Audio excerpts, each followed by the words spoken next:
Hello everyone, मैं अमन कुमार, आप देख रहे हैं केम गुप्ता चैनल।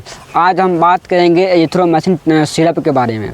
हम जानेंगे एजिथ्रोमाइसिन सिरप का काम क्या है, कैसे काम करती है, किस चीज़ में काम करती है, ये कब लेना चाहिए, कब नहीं लेना चाहिए, उसके विषय हम जानेंगे। इसका साइड इफ़ेक्ट क्या है, उसके विषय में हम जानेंगे। चलिए आगे शुरू करते हैं। एजिथ्रोमाइसिन सिरप जो है कई तरह के बैक्टीरिया को ख़त्म करने के लिए दिया जाता है।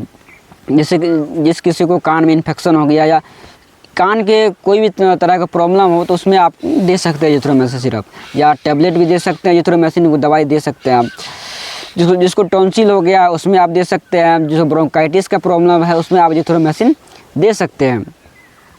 जिसको साइनस का प्रॉब्लम है उसमें भी आप दे सकते हैं। दिया जाता है डॉक्टर की सलाह द्वारा, आप उसमें ले सकते हैं सिरप।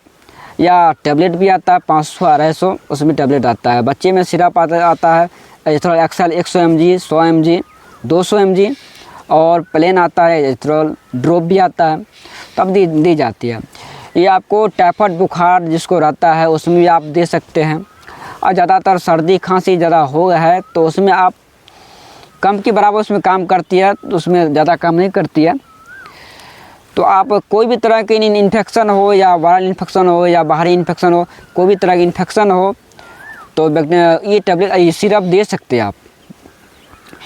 या टाइफाइड बुखार के लक्षण है तो उसमें आप पिला सकते हैं। कई तरह के बैक्टीरिया मारने के लिए इसमें क्षमता दी गई है, उसमें आप टैबलेट या सिरप पिला सकते हैं।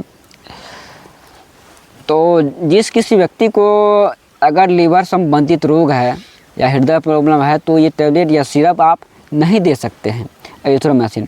तो हो सकता है कि उसको अगर कोई पेट खराब हो तो हो सकता है ज़्यादा कर दे। फिर इसमें एजिथ्रोमाइसिन कॉम्पोजिशन है कि बैक्टीरिया को मारने के लिए, जैसे कंठ में इन्फेक्शन, गला में सूजन या किसी यौन संचालित रूप से बीमार है तो उसमें आप दे सकते हैं एजिथ्रोमाइसिन सिरप या टैबलेट।